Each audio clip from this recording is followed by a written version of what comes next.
Hi guys! Magandang umaga! Welcome back po dito sa Gandara SRU channel for Showbiz Update.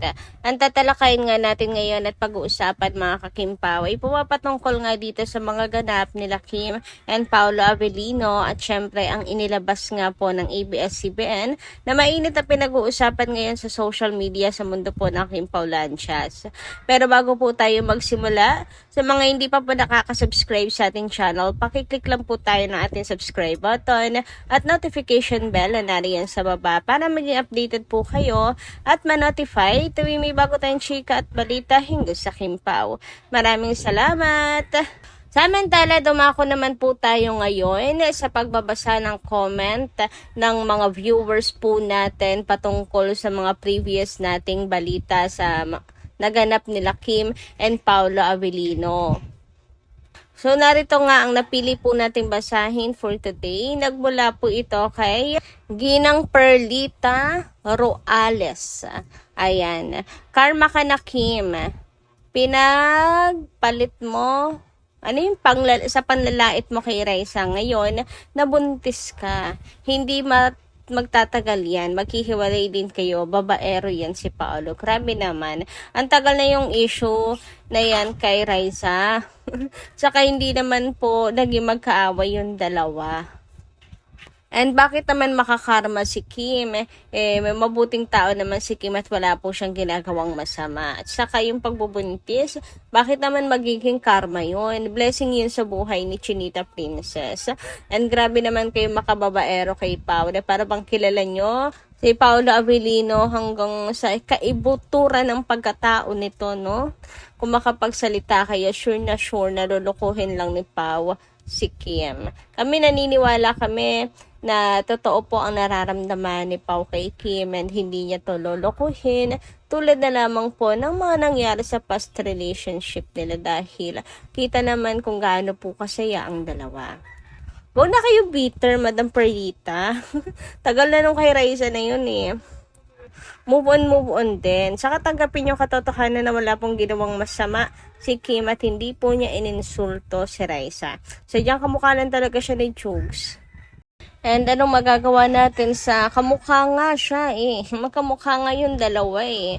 Hindi naman pangit si Jugs. Ano ngayon kung masama kung kamukha niya si Jugs, diba? Yun lang naman yung pinupunto ron sa video na yun. Ano ba kayo? Para makayong bago na lagi pong niloloko si Jugs na kamukha niya si Raisa. Ano ngayon? Kamukha nga. Anyway, dumako naman tayo sa next commenters natin. Sabi po ni Miss Van at Lenchen, thank you so much for sharing your support and love sa vlog mo, Miss Gandara. We love Kim Pao. More power. All Kim Pao Lancha. Happy to hear you always, Miss Gandara. Gandang vibes, morning, and God bless. Kung totoo, maging surrogate mother daw si Kimi. Yan, usap-usap sa FB. Okay. Sungkol po yan sa movie, no? Baka daw po surrogate mother si Kimi. Nakakalungkot naman, mga kakimpaw. Parang nakakalungkot po talaga at mangingirot sa ating puso itong movie nila Kim and Paolo Avellino. So, abangan na lang po natin kung magiging surrogate mother nga ba ang role ni Kim Chiu doon. Sa ngayon, sa mga lumalabas po ng mga larawan, lumalabas po ng mga update sa movie ng Kim Pao, mas lalo po kaming na-excite na panoorin. Ngayon pa lang, ang dami ng theory, mga kakimpaw, pero ayos lang yun.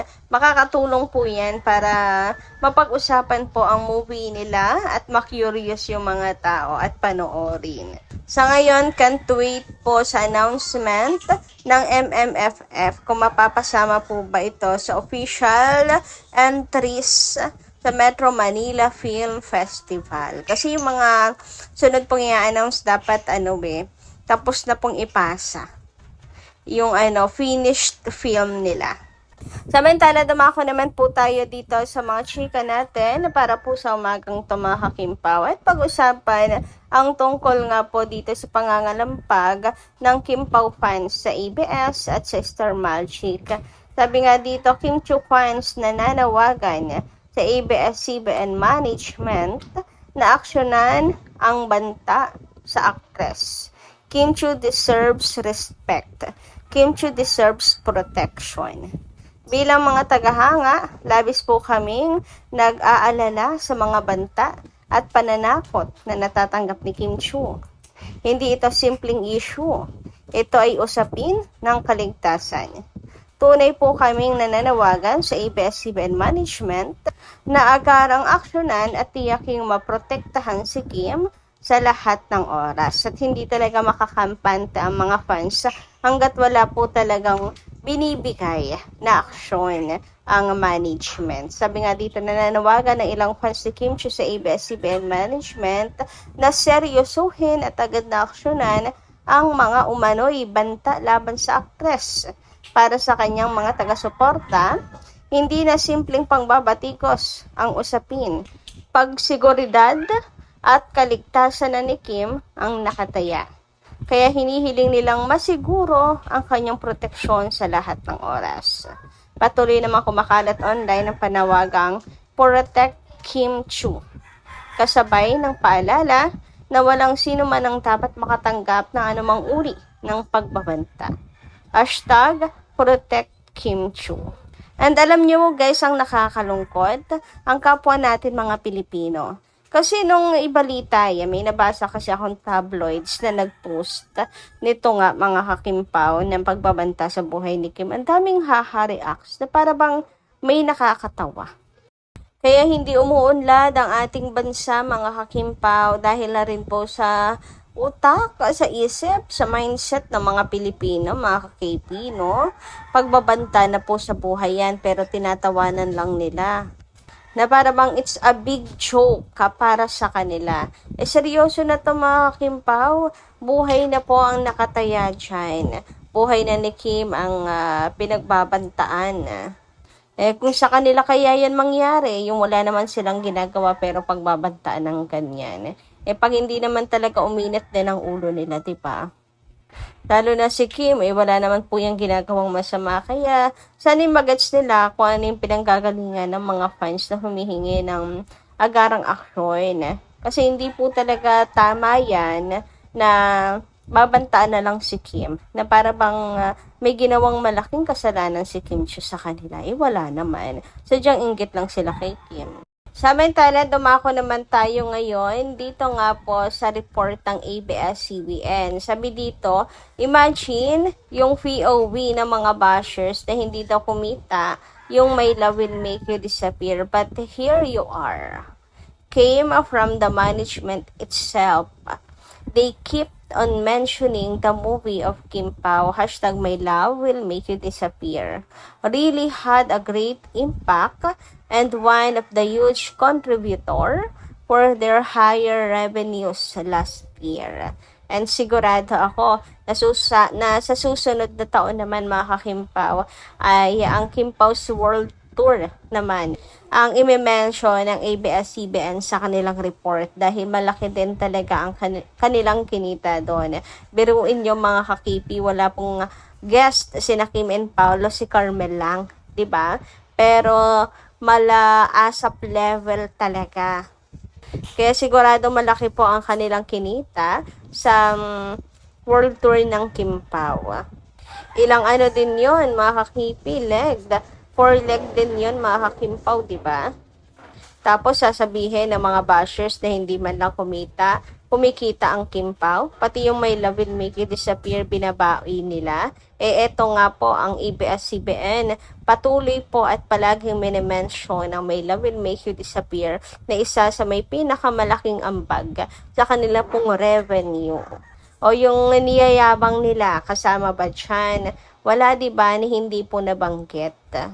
Kaya wag po silang ganyan kina Kim and Paula Avellino, lalo na kung hindi naman nila kayang pantayan ang Kim Pao. Lakas po kasi makayabang, no? Binabaoy nila na binoykot daw itong movie ng Kim Pao. Wala daw nanood, kaunti daw ang tao sa mga sinehan. Pero kita nyo naman, sa management na mismo ng galing. Ang ginawa po nila, isinama nila sa report ang may love will make you disappear nila Kim and Paula Avellino. Lakas maka A-list 13 talaga mga kakimpaw, di ba? Alam mong kasama sila sa mga bumubuhay sa network, sa ABS-CBN network. Anyway, dako naman po tayo ngayon sa problema sa baha mga kakimpaw. Grabe. Mainit na pinag-uusapan na ngayon sa social media mga kakimpaw. Etong baha sa iba't ibang lugar, lalo na sa Maynila, mga ka-KPSin. Dahil panay po nga ang pag-ulan, tuloy-tuloy rin po ang pagtaas ng baha. At yung iba nga, bangka na po ang kanilang ginagamit para lamang po makatawid mga kakimpaw. Kaya naman, hindi po maiwasang mag-alala ng Kimpaulandias para kina Kim and Paolo na panay po ang labas mga kakimpaw. Kasi meron nga po silang mga shootings, so nag-aalala sila para sa kaligtasan nila Kim and Paolo dahil po sa baha. Baka ma-stranded pa ang Kim Pao. Ayan no, binalita na po yan sa news na talagang bangka na po ang ginagamit. And sabi nga dito, hala ang Kim Pao, paano makauwi pati ang mga anak nila? Grabe naman sa mga anak nila. Ang OA. Pero, totoo din naman talaga papaano sina Kim and Paolo na meron din nga pong trabaho. Hindi naman pwedeng ipagpaliban na lamang po ang kanilang shooting kasi nga meron po yung deadline. Pag hindi nakasama sa deadline, paano na lang? Hindi po mapapasama sa official entry. Ang mga fans super excited na. Pero wag kayong mag-alala mga kakimpaw, dahil hindi naman po papabayaan ni Paolo si Kim if ever man na mag-shooting po sila tapos ang taas po ng baha. Natataranta na po kasi yung iba mga kakimpaw kasi patuloy nga po ang pag-ulan, ang hirap na dinadanas ng mga lumalabas sa tagtatrabaho. So, ayun lang po muna guys ang ating update. Maraming salamat po sa inyong pakikinigan. Kita kas po muli sa mga susunod natin chika. Maraming salamat. Ingat po palagi.